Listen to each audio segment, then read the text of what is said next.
Alexandre Dubé. Une rigueur incontestable. C'est une histoire épouvantable révélée par nos collègues du bureau d'enquête. Des rapports extrêmement troublants qui visent 2 CHSLD de la région de Montréal, le CHSLD Pierre-Joseph Trieste et le CHSLD Jean-Hubert Biermans. Avec la loi d'accès à l'information, nos collègues ont mis la main sur à peu près une centaine de rapports d'intervention qui ont été réalisés depuis 3 ans dans ces établissements-là. Je vous résume, on parle d'infestation de rats, de souris, des excréments de vermine, de présence de mouches, de coquerelles à différents moments qui ont nécessité d'ailleurs des interventions. Pierre Blain est PDG des usagers de la santé du Québec. Bonjour, M. Blain. Bonjour, M. Dubé. C'est quoi votre réaction quand vous entendez et lisez ça? Bien, premièrement, ça ne m'étonne pas, étant donné que c'est dans l'est le CIUS de l'Est de Montréal, puis ils ne sont pas très reconnus pour leur proactivité, si je peux dire, dans ce genre. Oui, absolument. C'est à peu près l'endroit où il y a beaucoup de plaintes. D'ailleurs, j'ai été voir à nouveau les rapports, parce qu'on est supposé d'avoir des inspecteurs du ministère qui vont dans ces endroits-là. Et dans les 2 cas, on a parlé qu'il fallait mieux entretenir les lieux. Et pouvez-vous croire, ça, on a dit ça en 2019. En 2021, le CIUS de l'Est a eu le culot de dire que tout était réglé. Donc, on a dit, il n'y a plus de problème, alors qu'on voit depuis ce temps-là que c'est encore pire. Bon, dans le journal, une déclaration du CIUS qui dit la gestion de cette situation a toujours été une priorité. Les mauvais diagnostics de l'ancien exterminateur ont fait durer cette situation-là inutilement. Croyez-vous? Il y a une solution facile pour ce genre de choses-là. On achète des chats. Mais comme on n'a pas le droit d'avoir des animaux dans les CHSLD, il y en a il y en a au 10 Downing Street à Londres, mais pas ici. Mais moi, j'ai une pensée pour les patients, là, une pensée pour les résidents. Là. Je veux dire, on lit des affaires, là, des cuisines, entre autres, là, au CHSLD Pierre-Joseph Trieste. La cuisine est aux prises avec une infestation sévère de blattes, donc des coquerelles, à un point tel que certaines sont observées en train de se promener sur le plancher. Ça, c'est un établissement qui a 270 lits, là, M. Blain. Exactement. T'sais, exactement.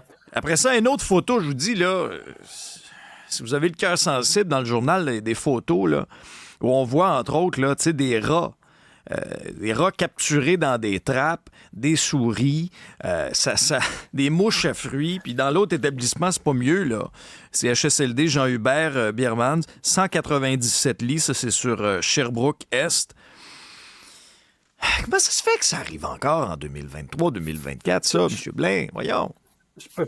Le manque de responsabilité et le manque d'investissement.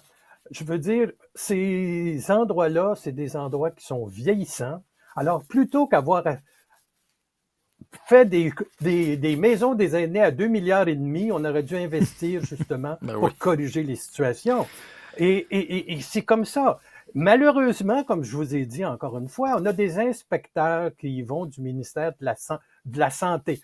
Lorsque vous me dites c'est les inspecteurs qui viennent du ministère de l'Agriculture pour faire ce genre de choses-là, et c'est ce qu'il faut faire. Mais je comprends pas comment des représentants même de groupes de défense des droits comme le CPM et l'RPCU n'aient pas vu des choses semblables. Non, mais là, ça n'a pas d'allure. Là, moi, ce que je veux savoir, c'est-tu réglé, là, cette histoire-là? Là? Je veux dire, après 100 rapports d'intervention, c'est-tu réglé? Puis que doit faire le ministre de la Santé, Christian Dubé? Est-ce que, selon vous, là, M. Blain, le ministre Dubé, doit se rendre physiquement sur place? Là? Montrez-moi les cuisines, montrez-moi les corridors. Je veux voir ce qui se passe dans ces établissements-là. Et vous avez tout à fait raison. C'est ce qu'il a fait d'ailleurs dans les urgences. Mais pensez-vous qu'il va y avoir un PDG de Santé Québec qui va faire ça? Jamais de la vie. Le ministre, lui, il le fait parce que c'est ton image publique et c'est là où c'est important d'avoir cette espèce de sensibilité. Mais c'est la seule façon de le régler. Mais je comprends pas. Comme je vous ai dit, on a dit le 17 novembre 2021 que tout était réglé, que les lieux avaient été bien faits. Voyons. Et 3 ans plus tard, c'est encore pareil.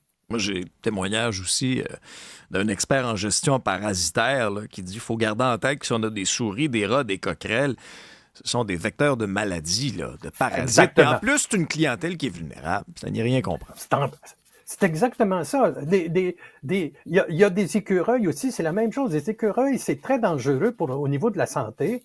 D'ailleurs, si jamais il y en avait un qui avait la rage puis qu'on mordait un résident, ben c'est la mort pratiquement d'assurée. Alors, je comprends pas comment des gestionnaires n'ont pas été capables de régler ça. Puis qu'on nous dise pas qu'il n'y a pas de gestionnaire sur place. Le ministre Dubé nous a dit qu'il avait donné des ordres, puis Marguerite nous avait dit ça, que quand elle donnait des ordres, c'était suivi. Ben, c'est pas tout à fait le cas. Non, et puis l'imputabilité, là.